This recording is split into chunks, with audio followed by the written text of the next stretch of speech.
happy honeymoon ends in horror. That had almost that impact sound of when you have a car accident, then the next thing I was under the water. In Africa, babies are under attack. And my biggest fear was just that he would bite her in the neck and kill her. An Arctic monster is out for blood. I think he was angry and he just threw me to the ground. And a silent stalker feeds on human flesh. I did not cry. I knew that if I made a sound, we would all be taken. What triggered the killer instinct in these animals? And can they be stopped?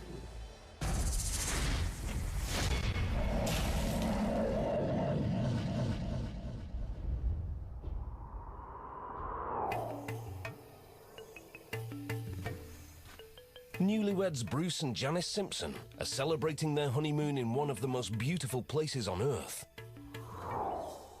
Botswana's Okavango Delta. They want a real wildlife experience, and the best way to do that is by taking a ride on a Mokoro, a small canoe that can get them close to the action.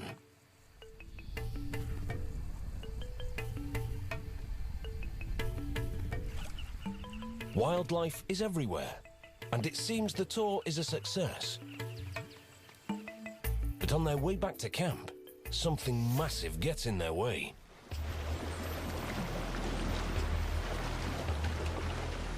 So we stopped and we waited for them for a while.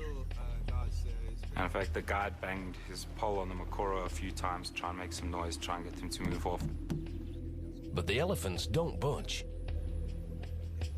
So the Simpsons look for another route. And we were looking for another channel to basically cut across this waterway to get back to the camp. The new path is barely wide enough to squeeze through.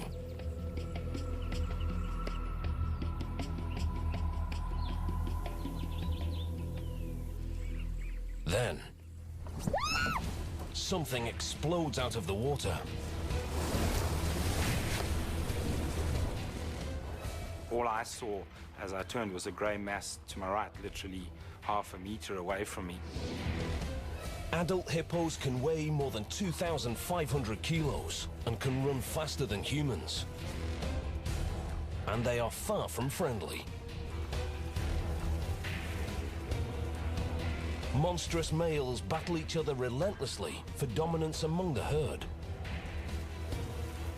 Basically, the girth of its chest was as wide as the section that Jan and I were sitting one behind the other. So it had almost that impact sound of when you have a car accident. And then the next thing I was under the water. I couldn't see anything. Bruce flails for the surface, but something is holding him underwater.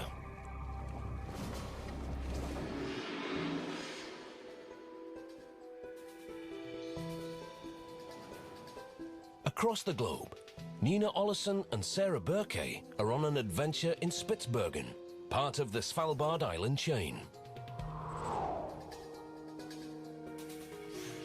It's the northernmost human settlement on Earth, just 800 kilometers from the North Pole. On the itinerary for today, a hike to the top of a plateau, just outside the town of Longyearbyen.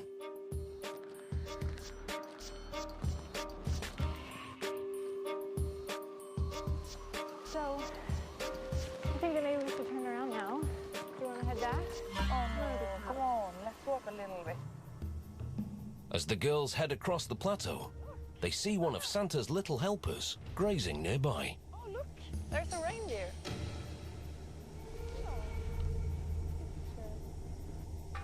But Sarah and Nina aren't the only ones eyeing the furry beast.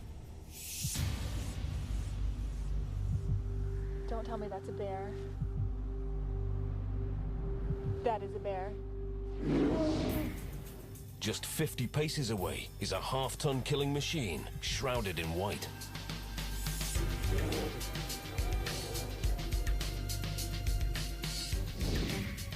When fully grown, polar bears tower 3.5 meters and wield deadly 5-centimeter claws.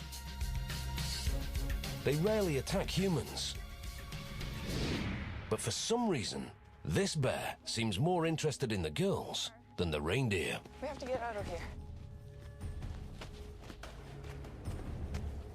Sarah is mesmerized by the bear. Don't look at it! On Spitsbergen, polar bears outnumber humans 2 to 1. That's why most people take a gun with them when venturing into the wild, because a single warning shot usually drives predators away. But Sarah and Nina are unarmed. They do know something about bears and start shouting, hoping to scare it away. But it's not working. They're trapped between the bear and the edge of the plateau. And since Svalbard has no trees, no fallen branches are around to use as weapons. They are completely defenseless.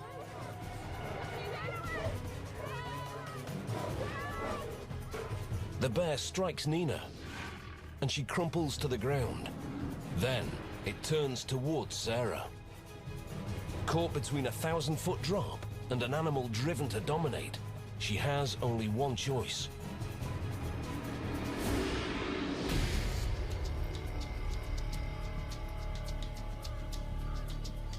It's a hot June morning in South Africa's northern province. Letty Tukana is out walking with a 3-month-old baby girl, Neo. At around 10 o'clock, I went to the bedroom to breastfeed Neo. Neo.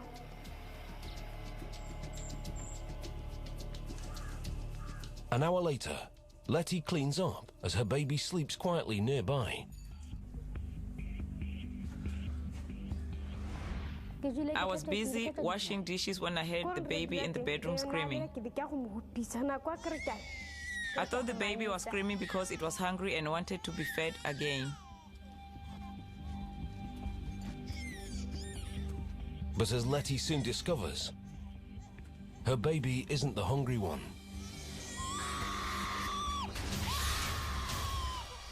Little Neo is in the arms of a wild baboon.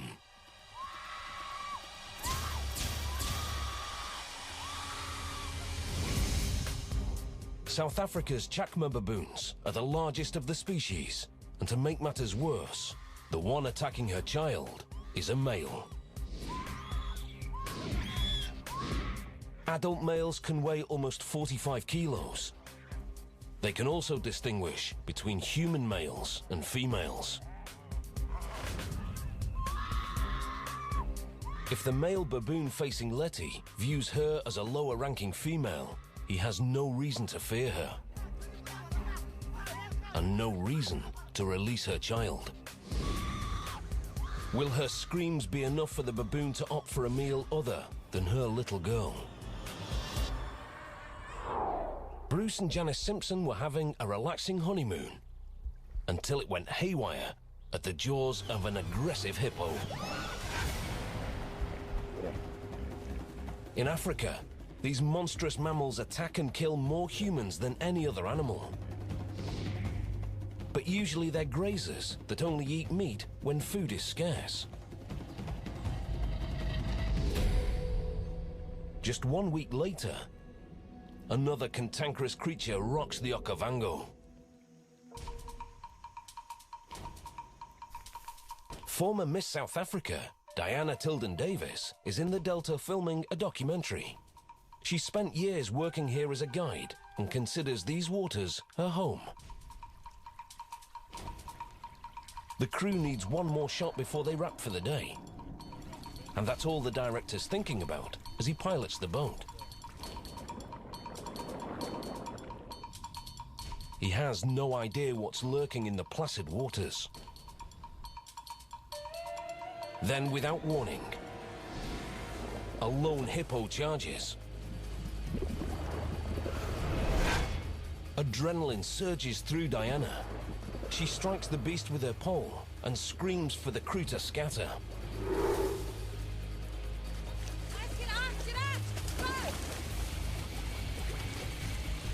The hippo rams her boat. Diana is tossed. Then it lunges even closer. gnashing its tusks inches from her flesh. She's putting up a good fight, but against a 2-ton animal, even her best fight may not be good enough. Tanzania, a late August afternoon. Amir and his mother Pili Lagaza prepare their evening meal near the Rufiji River. Just after sundown, Amir goes to bed. I went inside so I can go to sleep.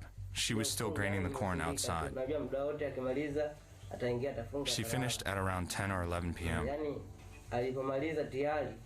Then she went to the toilet outside.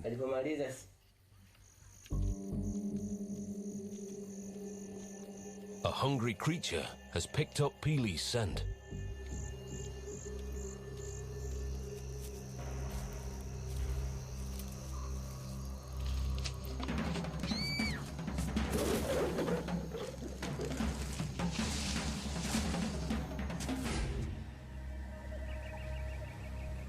At dawn, Amir immediately knows something's wrong. I was wondering where my mother was, so I decided to walk around our house. I saw bloodstains. My heart started pounding after seeing the bloodstains, but I did not lose hope. Then I saw a dress that my mother had on the night before. It was torn and had blood all over it. The trail of blood ends in horror. Then I saw the skull. Everything had been taken from the skull, even the eyes. It's all that remains of his mother. While Pili Lagaza's death was tragic, it wasn't unusual. About 200 people are killed by wild animals in Tanzania every year. Just 2 months later, an 18-year-old named Musa Matupa disappears. The next day, his skull is found. Like Pili, it's the only piece left behind. 3 days later, there is a third victim. And the villagers begin to worry. Something is stalking humans as prey. Local rangers search for the perpetrator. The tracks leading away from the scene confirm their worst fears. Their man-eater is a master of the African plains.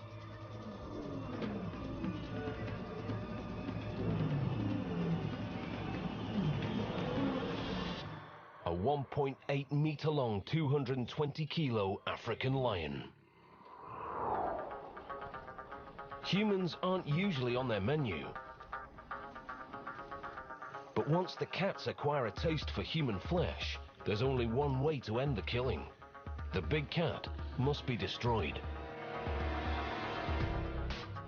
Local officers call for reinforcements, and the government sends in a team of rangers led by Haji Makanguru. They hunt day and night, but the lion is elusive.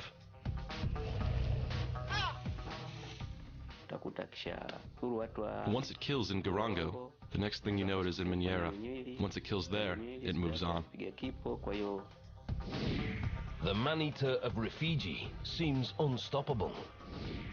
Unless he's brought down soon, many more may fall victim. The remote Arctic island of Spitsbergen is home to one of nature's most deadly killers.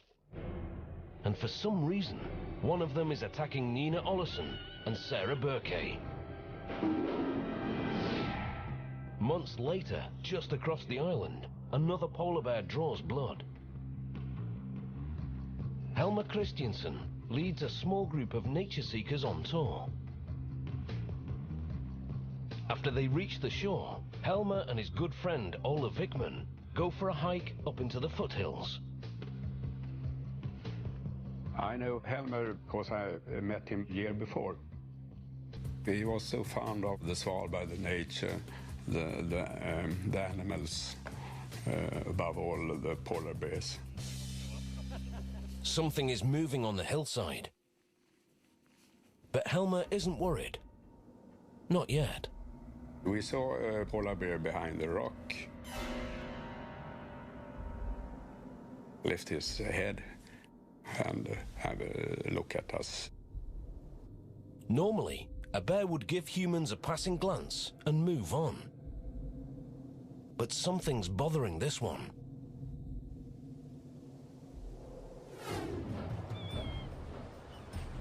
Polar bears communicate with each other using sounds.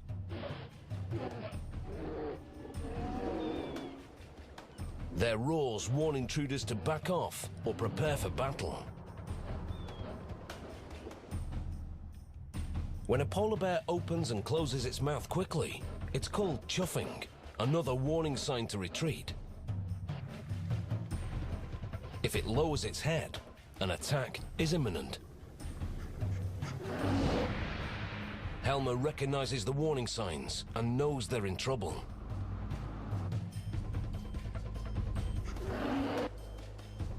But unlike Sarah and Nina, Helmer has brought a gun and hopes a warning shot will scare the bear away.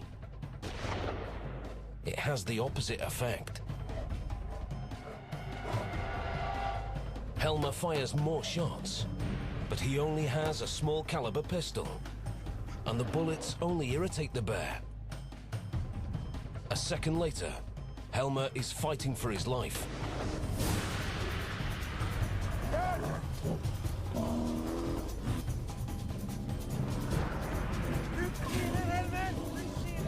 Altler screams for him to pull his knife, but there's no response. He grabs the pistol, but he's never fired it before. I didn't know how to use it. It took a while before I could fire a shot. Finally, Ola fires several bullets into the bear, but they only make him angrier. The beast turns and charges him. I think he was angry and attacked me and just threw me to the ground. I was lying there on the ground. I thought that in my last minute he would probably kill me.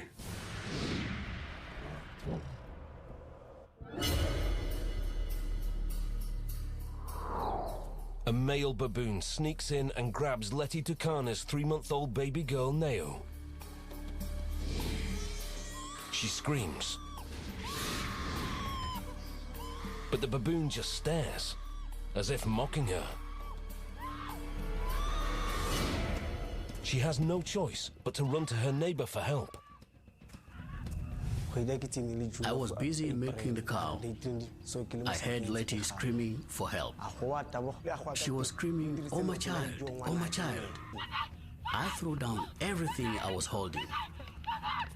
Raymond and Letty race to scare off the baboon.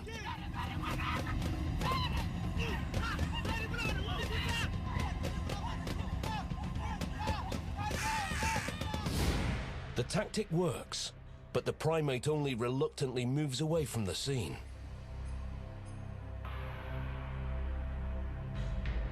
Letty quickly discovers that Neo has suffered a nasty bite to the head. She's alive, but bleeding profusely. When a new alpha male takes over a baboon troop, he'll often kill the offspring of his rivals with a single bite to the head.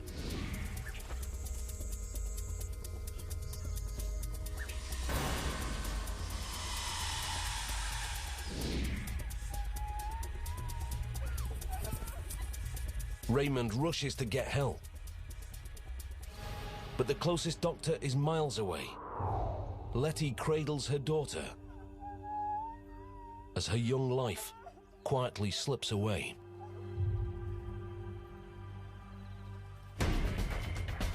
Her Hundreds of kilometers away in South Africa's Cape Peninsula, another baboon attacks.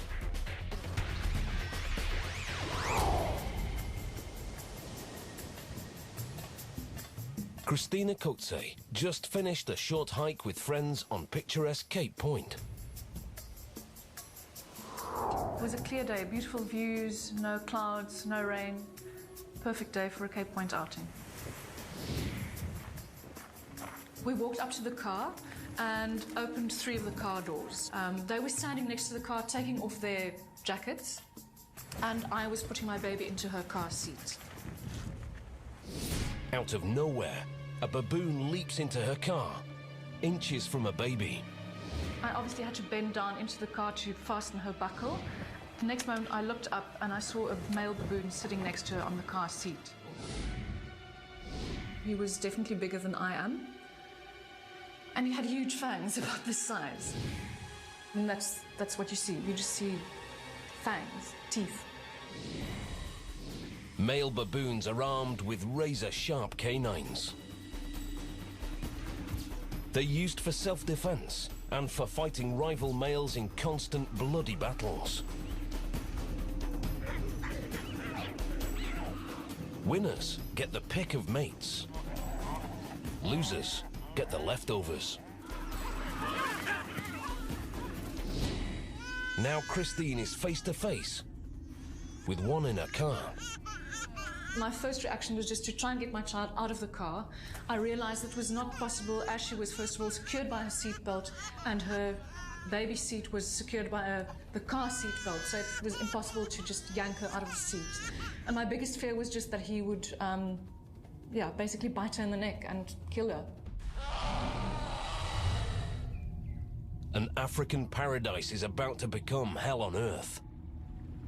2 tons of hippo is targeting newlyweds Bruce and Janice Simpson.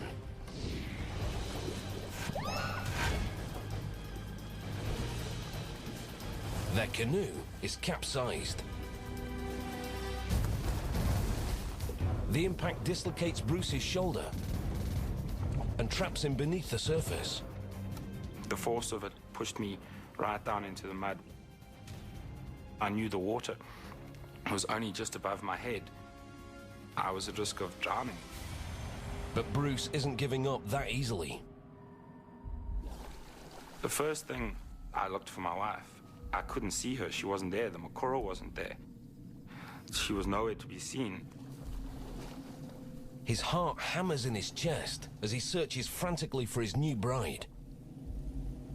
What he finds chills him to the core. I rushed over and I turned her over.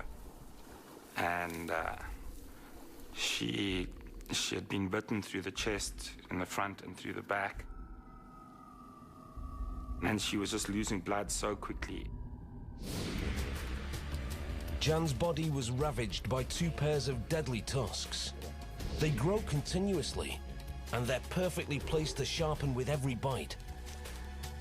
But these sabers aren't used for eating. They're for fighting other hippos.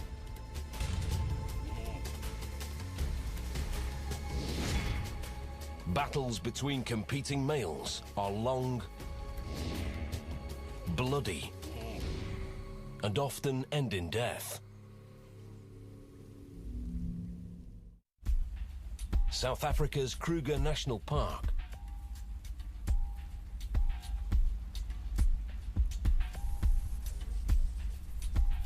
Danny Meany, his wife Anneke and their niece are enjoying a weekend getaway of hiking and wildlife.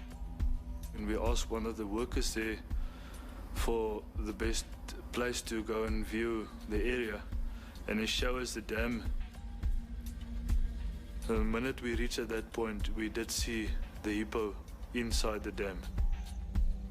A kilometer from the river, a lone hippo wades in the water. Our reaction was, what a beautiful animal. We didn't realize what's the danger of the animal. Danny heads off to catch up with the rest of their family. But moments later,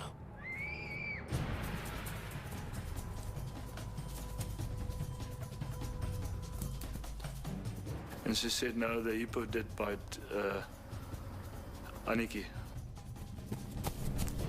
Danny races to his wife. I've called and said, Aniki, where are you? Seconds later, he finds her with life-threatening wounds. I see her, and she said, just bear in mind that I love you. She dies in his arms. Just like the hippo attacks on The Simpsons and Diana Tilden Davis, a lone hippo was the perpetrator. These animals usually live in herds, but something drove them away from their group. Aniki left a clue why she was attacked. Investigators review the tape, and first, normal hippo behavior. But then a young calf appears. Aniki's killer was a new mother and a force to be feared. Few predators dare to take on an adult hippo, but calves are fair game.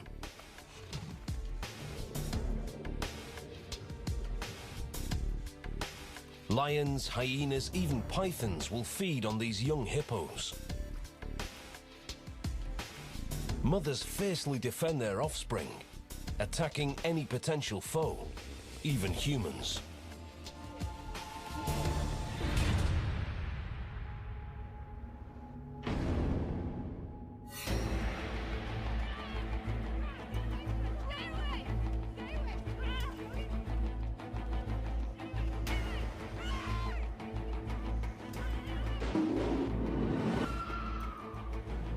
She's pinned beneath enormous claws.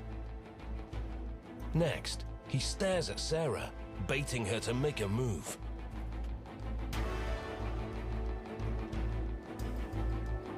She's trapped between the deadly polar bear and a 300-meter drop, littered with jagged rocks.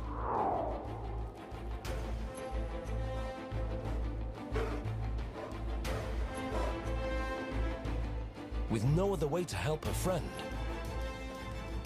Sarah does the unthinkable.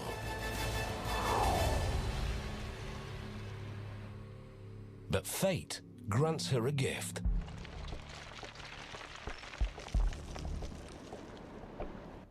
She walks away with nothing more than a broken wrist. In shock, she stumbles back to town and alerts the police. Aina Moster was on the first response team. She was hysteric in the phone, but her friend was attacked by Isbjörn. It was, of course, we had to do immediately what we could.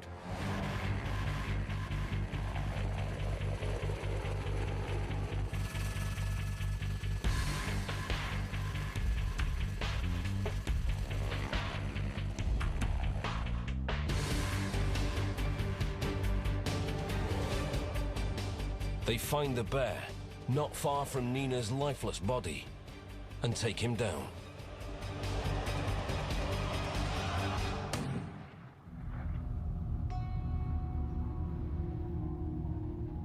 But Sarah's darkest fears are confirmed.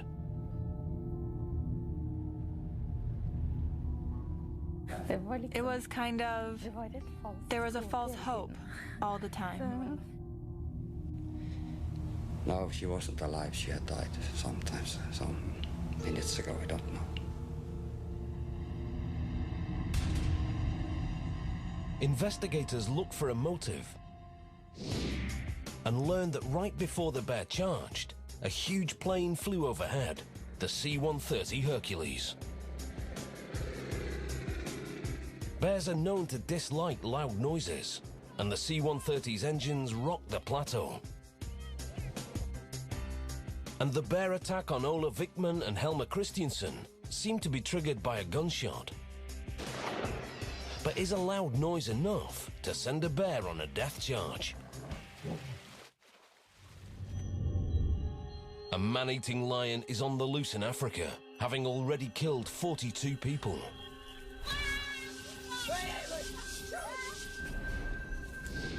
Locals call the cat a spirit lion, an evil beast invisible to human eyes.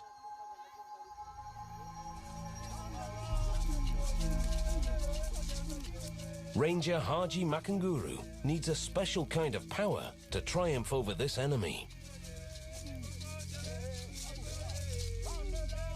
So a team of local bush doctors performs rituals, hoping to defeat the lion's deadly magic.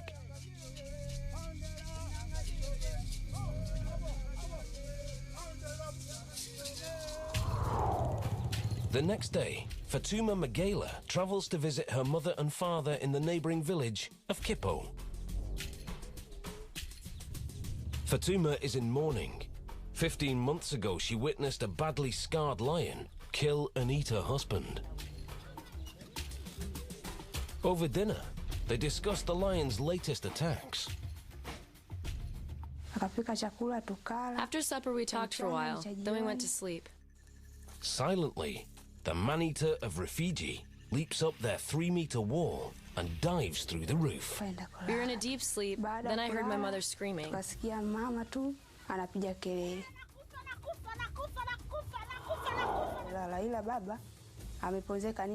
father was attacked when he tried to rescue my mother. When the lion saw that my father was fighting, it grabbed him by the throat and killed him. I did not cry. I knew that if I made a sound, we would all be taken. Fatuma recognizes the beast.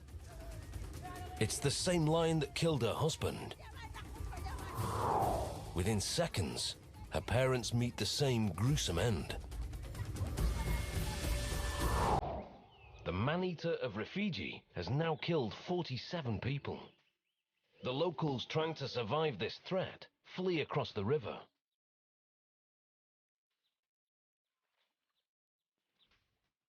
Lions don't typically like to swim, but are perfectly willing to do so when there's food at stake.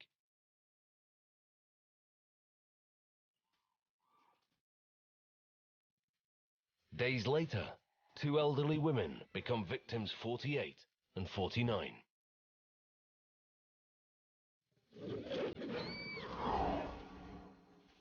Once again, Ranger Haji Makanguru is called to the scene. This time the trail is fresh. And before long, a mob of bloodthirsty locals joins the hunt. They beat a trail along the river, driving the lion towards the ranger.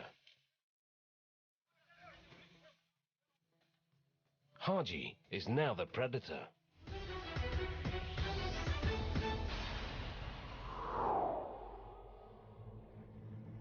In Botswana, Diana Tilden Davis struggles to stay alive.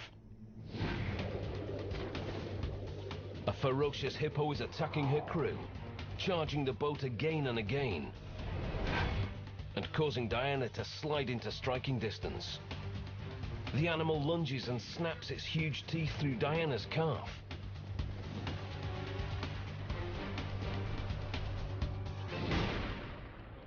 Then, a flare gunshot distracts the creature and Diana scrambles to safety. Janice Simpson isn't so lucky. On her honeymoon, she suffers a dreadful hippo attack, and her body is left with devastating puncture wounds. She had been bitten through the chest. She had been bitten in the head, and she was just losing blood so quickly. 2 hippo attacks just days apart in the same African paradise. Something triggered this devastating rage. Why were both of these herd animals alone? He was definitely trying to hide. Because he was quite big and it was quite shallow, he had made a little sort of wallow in the sand to get completely under the water. The hippo must have been submerged and crouching in the water. So the water couldn't have been deeper than a couple more feet where the hippo was hiding. There's no ways it could have been there unless it was crouching.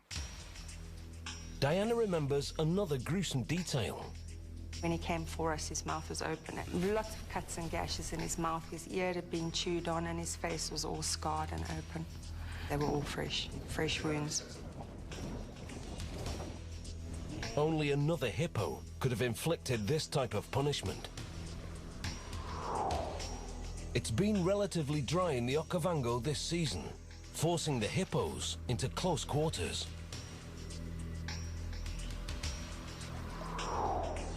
I couldn't even begin to count them. It was one of the things that staggered me was the density of the hippo population. Higher concentrations trigger more fighting, and more fighting means more hippos on edge, ready to strike. Diana spent 2 years in rehab, but she doesn't hold a grudge. I've seen the hippo twice since the incident. He was going through just as a traumatic time as I've been through. So our bond, I think, has grown from that. Bruce Simpson hopes to return to the hippos one day. One of my goals is to be able to go back and get as much pleasure as I did before out of spending time watching hippos and photographing them. In many respects, I feel like I have a link with them now.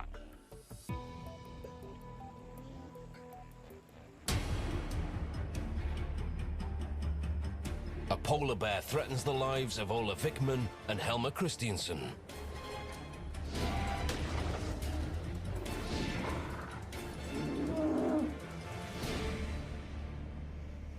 Helmer was already dead.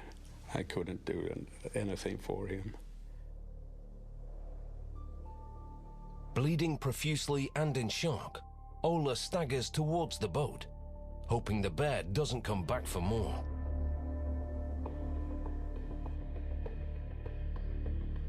He makes it back to town, and the police move in to retrieve Helmer's body. The bear is waiting, but it's no match for a high-powered rifle. Investigators search for clues as to why 2 bears attacked, seemingly unprovoked. Both were young, aggressive males. But another cause may be contributing to the attacks. Pollutants, including PCBs and pesticides like DDT, circulate through the atmosphere until they arrive near the North Pole. Here, temperatures are too cold for the compounds to remain as vapors, so they condense and then drop into Arctic seas. The result is every living organism is eating contaminated food.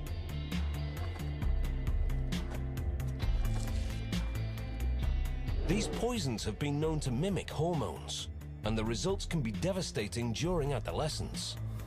Inexperienced, chemically unbalanced male bears could attack anything, at any time.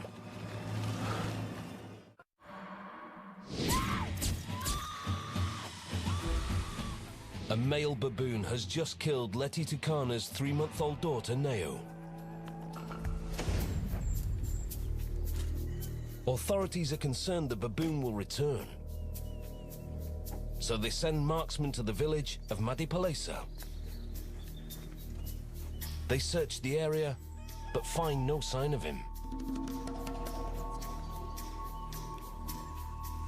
Then 4 days later, he strikes again.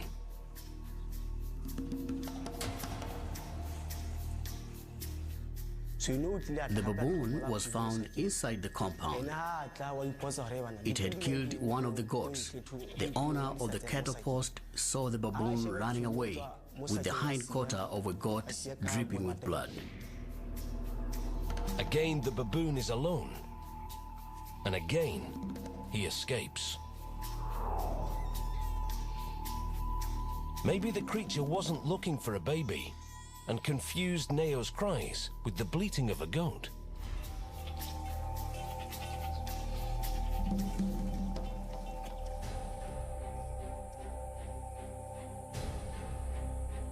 Seven days later, rangers take down the dangerous baboon. He's old and missing teeth. This animal was probably an outcast, cut off from his troop and forced to fend for himself. Further south at Cape Point, another aggressive male baboon threatens Christine Coetzee's baby girl. My biggest fear was just that he would, basically bite her in the neck and kill her. He then must have noticed the small backpack lying on the seat next to him, and he took the backpack and ran across the road. He literally unpacked everything and noticed that there was no food in it, and then discarded the backpack. But this primate refuses to leave empty-handed. I saw the baboon coming back to the car. I then closed the car door because what I wanted to prevent most of all was the baboon getting back into the car with my child. And I was basically standing with my back against the car door, and he was sitting in front of me. I didn't know whether to look at him or to not look at him. I didn't know whether I should back away, and the next moment the baboon ran up to me and bit into my lower arm. And as I whipped around, he sort of fell off. I grabbed hold of my other arm, and as soon as I got him off, I just ran for my door and got into the car as quickly as possible.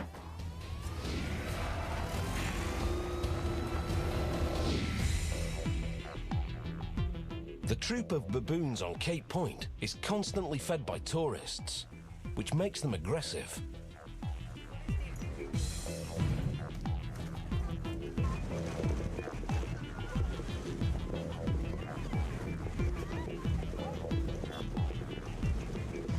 Other troops on the peninsula invade neighborhoods. In a matter of minutes, homes are completely ransacked by these hungry primates.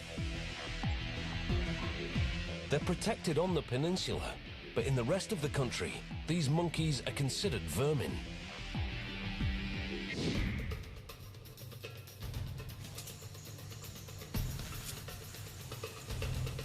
Ranger Haji Mokunguru has a man-eating lion in his sights.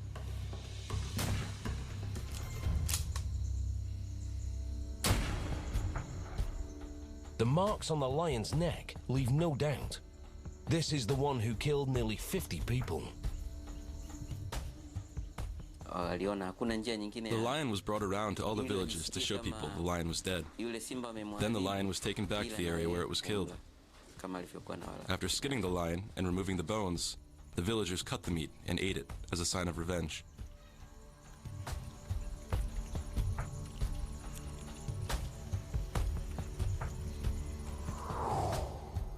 One of the largest cases of man-eating is finally over. But what turned this lion onto the taste of human flesh? His remains tell the story. The cat's left canine tooth is normal, perfectly vertical, but his right canine is damaged, broken, and tilted forwards. A big cat's teeth are his most prized possessions, but they're vulnerable weapons.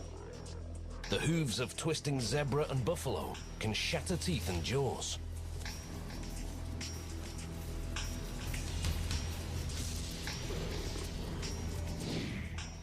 And broken teeth are incredibly sensitive. Any pressure would cause the lion serious pain.